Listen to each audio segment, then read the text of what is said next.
तुलसी नर का क्या बड़ा, समय बड़ा बलवान। कभी राजा भी बन जाओ तो घमंड मत करना।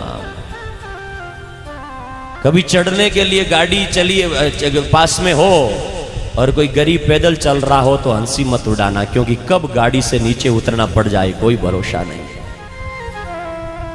कभी ऐसियों में ऊंचों महलों में सो करके भी अपने पर घमंड मत करना, किसी गरीब की झोंपड़ी दे करके, क्योंकि परमात्मा है ना, उसकी जब लाठी चलती है तो एक रात में राजा से रंक बन जाता है, कोई भरोसा नहीं। कभी अपने चेहरे पर घमंड मत करना कि मैं तो फूट रहा हूं, दिन में हो बार शीशो देखे मुंह धोवे, ऐसा घमंड मत करना, क्योंकि एक रात में कौन से कब लकवा मार जाए पता नहीं है। कोई चीज का घमंड नहीं। तुम्हारे पास में जितना जो कुछ मिला है ना, सुबह सुबह उठो तो मेरे उस परमात्मा का धन्यवाद करो कि रूप भी तेरा, धन भी मेरा, परिवार भी तेरा, सब कुछ तेरा है और तूने दिया है, बस मेरा कुछ भी नहीं है परमात्मा।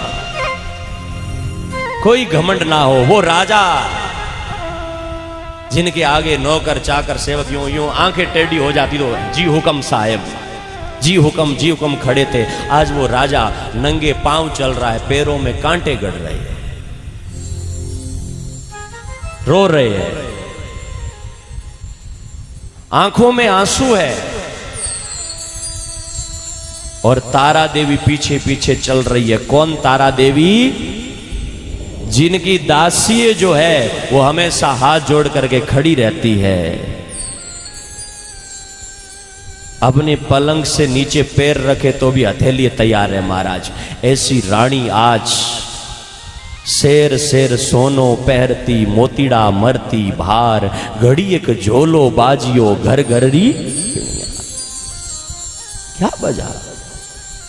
वो रानी रोते हुए चल रही है, आंखों में आंसू को लिए चल रही है वो। और जब देखा कि मेरे पति के पैरों में कांटे गड़ रहे हैं, इधर उधर देखा, रोई, कुछ भी नहीं था, तो अपनी साड़ी का थोड़ा सा पल्ला फाड़ करके उनके पैरों में पट्टी बांधी। प्रकृति रो रही है कि हे विधाता तूने कैसे लेख लिखे हैं। राजा रंक बन गया है, और जब गरीबी आ जाती है ना, मैं तो भगवान से प्रार्थना करूं कि परमात्मा ऐसे दिन किसी को मत देना। कहने की बात और होती है, लेकिन साथियों, जिन घरों में गरीबी है, कब उस मां की आंखों में आंसू देखना, कभी उस गरीब घर की स्थिति देखना कि बच्चा पढ़ने में बहुत होशियार है, बहुत होशियार है बच्चा। एक बार गुरुजी पढ़ाते हैं तो बच्चा याद कर लेता है, लेकिन उस बच्चे को आगे पढ़ाने के लिए मां की, बाप की जेब में पैसे नहीं है। जब ये बातें याद करते हैं ना, तो उस माँ बाप की आंखें कितनी रोती होगी। अरे ये गरीब भी तो हमारे भाई है, अमीर भी हमारे भाई है, सब है, लेकिन जब गरीब किसी को अच्छे कपड़े पहने हुए देखता है ना, तो मन में उसके भी होता है कि मैं भी अच्छे कपड़े पहनूं, लेकिन जब वहां तक नहीं पहुंच पाता है तो मन में संतोष कर लेता है, लेकिन अंदर अंदर उसकी आत्मा भी बहुत रोती है। गरीब के समान दुनिया में और कोई दुख नहीं है। रामायण में लिखा है कि दुनिया में कितने दुख है, कितने दुख है, लेकिन नहीं दरिद्र सम दुख जग माही। दरिद्र ऐसा कोई दुख नहीं है। कभी उस गरीब मां की झोंपड़ी में जाओ, या कभी किसी छोटे मकान में किसी मां को जिनके पास में रुपयों का अभाव है, फटी हुई पैरों की बवाई देखना, उसकी फटी हुई एड़िए देखना, फटे हुए कपड़े देखना, लेकिन फिर भी वो गरीब माँ बाप संतान के लिए कितना कर जाते हैं, आप कल्पना नहीं कर सकोगे। वो गरीबी किसी को ना मिले, परमात्मा करे कि ऐसी गरीबी किसी को ना दे।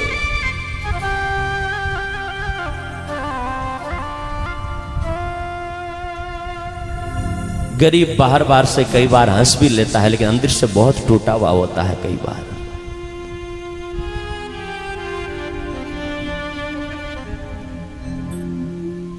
उस गरीब को अगर आप कभी देखो, मैंने कहा ना, राजा एक रात में समय को भरोसो कोनी, कद पलटी मार जावे है। वो रुपये तो कब कोई ले जाएगा, कहाँ क्या हो जाएगा, लेकिन रुपयों का असली उपयोग लेना है ना, तो मैं आपसे ये नहीं कहूँगा कि आपका पड़ोसी गरीब है तो आप उसको आधे रुपए दे दो, है आपके घर में 50 लाख है तो 1 लाख दे दो, ये भी नहीं कहूँगा। मैं तो कह रहा हूँ कि अगर किसी गरीब का आशीर्वाद लेना है और सच में नर रूप में नारायण का आशीर्वाद लेना है ना, तो वो परमात्मा सब देख रहा है, और आप अगर 1 दोगे तो आपको लाख वो देगा। इसलिए कभी अब स्कूल में फीस का टाइम चल रहा है, अगर कोई बच्चा पढ़ने में होशियार हो और आपके घर में 1-2 बच्चे हो पढ़ लिख करके योग्य हो गए हो, 2-4 नौकर हो गए हो, तो किसी गाँव में ऐसे गरीब को खोजना के जो पढ़ने में बच्चा 7वीं 5वीं 8वीं 10वीं जो भी है बहुत होशियार है, लेकिन फीस नहीं भर पा रहा है। आप किसी को गांव में पता मत लगने देना और चुपचाप जाकर के उस बच्चे की फीस भर देना। उसकी आत्मा इतनी प्रसन्न होगी, गरीब का मन इतना राजी होगा, इतना प्रसन्न होगा, और दूर जाने की आवश्यकता ही नहीं है। अगर एक भाई के पास में करोड़ों की संपत्ति है और एक भाई कमठे पर जाकर के 300-400 रुपए की मजदूरी कर रहा है, लेकिन तुम्हारा भाई, कई बार ये देखा है कि आदमी रोते हैं। एक बार एक आदमी मेरे पास में भी आया, महाराज क्या करूं, मेरे संतान नहीं है, रुपए तो बहुत है लेकिन संतान नहीं है। एक संतान थी, वो किसी कारण से चली गई, धन बहुत है। मैंने कहा परमात्मा की मर्जी होगी तो उन्होंने दिया था, लेकिन वो वापस ले गया तो शायद उनकी रजा है नहीं, और होगी तो वो फिर दे देगा। लेकिन तुम्हारे भाई की संतान को गोद लेकर के और उनको पढ़ा लिखा करके योग्य बना दो, उनकी अपनी संतान मानो, परमात्मा तो उससे ही राजी हो जाएगा, भगवान तो उससे ही प्रसन्न हो जाएगा।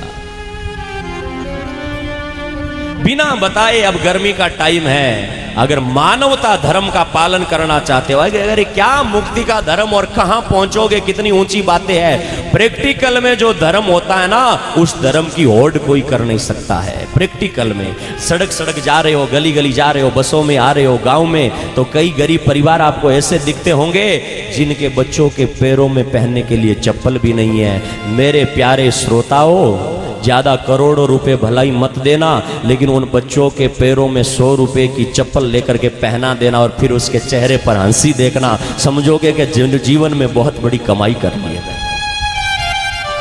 तो जीवन का भरोसा नहीं है, रुपए का भरोसा नहीं है। ये संपत्ति जब भी आपके पास में आए तो परमात्मा का लाख लाख शुक्र करो, उनका धन्यवाद करो कि कब हरिश्चंद्र की तरह महलों से निकल करके कांटों पर चलना पड़े, इसका भरोसा नहीं है।